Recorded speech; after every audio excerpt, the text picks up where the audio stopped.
Hello दोस्तों, आप सबका स्वागत है हिंदी कहानियां चैनल में। आज हम देखेंगे पित्तल नगर के जादुई पतीले की कहानी और साथ में एक नई सिख भी लगे। तो आइए शुरू करते हैं आज की स्टोरी। पर इससे पहले अगर आप हमारी चैनल पर पहली बार आए हो तो चैनल को जरूर सब्सक्राइब करके जाएगा। सालों पहले पीतल नगर में किशन नाम का एक किसान रहता था। वह गांव के एक जमींदार के खेत पर काम करके किसी तरह अपना घर चला रहा था। पहले किशन के भी खेत थे, लेकिन उसके पिता के बीमार होने के कारण उसे अपने सारे खेत बेचने पड़े। मजदूरी में मिलने वाले पैसों से पिता का इलाज कराना और घर का खर्च चलाना मुश्किल हो रहा था। वो हर दिन सोचता कि कैसे घर की स्थिति को बेहतर किया जाए। आज भी इसी सोच के साथ किशन सुबह सुबह जमींदार के खेत पर काम करने के लिए निकला। खुदाई करते समय उसकी कुदाल किसी धातु से टकराई और तेज आवाज हुई।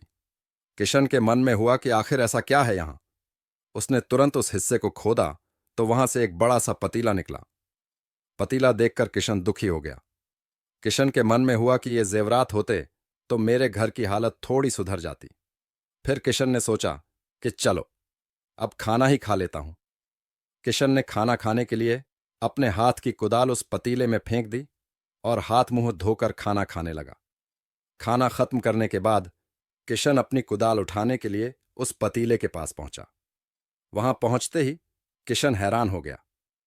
उस पतीले के अंदर एक नहीं बल्कि बहुत सारे कुदाल थे। उसे कुछ समझ नहीं आया। तभी उसने अपने पास रखी एक टोकरी को भी उस पतीले में फेंक दिया। वो एक टोकरी भी पतीले के अंदर जाते ही बहुत सारी हो गई। ये सब देखकर किशन खुश हो गया और उस जादुई पतीले को अपने साथ घर लेकर चला आया। वो हर दिन उस बर्तन में अपने कुछ औजार डालता और जब वो ज्यादा हो जाते तब उन्हें बाजार जाकर बेच आता। ऐसा करते करते किशन के घर की हालत सुधरने लगी। उसने इस तरह से बहुत पैसा कमाया और अपने पिता का इलाज भी करवा लिया। एक दिन किशन ने कुछ गहने खरीदे और उन्हें भी पतीले में डाल दिया।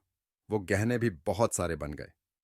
इस तरह धीरे धीरे किशन अमीर होने लगा और उसने जमींदार के यहां मजदूरी करना भी छोड़ दिया। किशन को अमीर होते देख जमींदार मोहन को किशन पर शक हुआ। वो सीधे किशन के घर पहुंचा। वहां जाकर उसे जादुई पतीले के बारे में पता चला। उसने किशन से पूछा, तुमने ये पतीला कब और किसके घर से चुराया? डरी हुई आवाज में किशन बोला, साहब, यह पतीला मुझे खेत में खुदाई के समय मिला था। मैंने किसी के घर चोरी नहीं की है। खेत में खुदाई की बात सुनते ही जमींदार ने कहा, यह पतीला जब मेरे खेत से मिला तो यह मेरा हुआ। किशन ने जादुई पतीला ना लेकर जाने की बहुत मिन्नतें की, लेकिन जमींदार मोहन ने उसकी एक नहीं सुनी। वो जबरदस्ती अपने साथ वो जादुई पतीला लेकर चला गया। जमींदार ने भी किशन की ही तरह उसमें सामान डालकर उन्हें बढ़ाना शुरू किया। एक दिन जमींदार ने अपने घर में मौजूद सारे गहने एक एक करके उस पतीले में डाल दिए और रातों रात बहुत अमीर हो गया। एकदम से जमींदार के अमीर होने की खबर पीतल नगर के राजा तक पहुंच गई। पता लगाने पर राजा को भी जादुई पतीले की जानकारी मिली।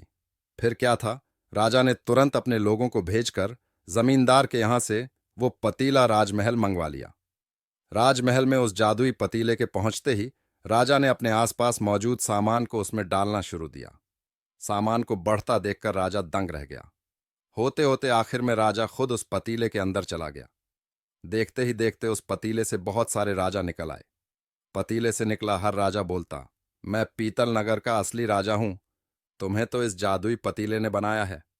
ऐसा होते होते सारे राजा आपस में लड़ने लगे और लड़कर मर गए।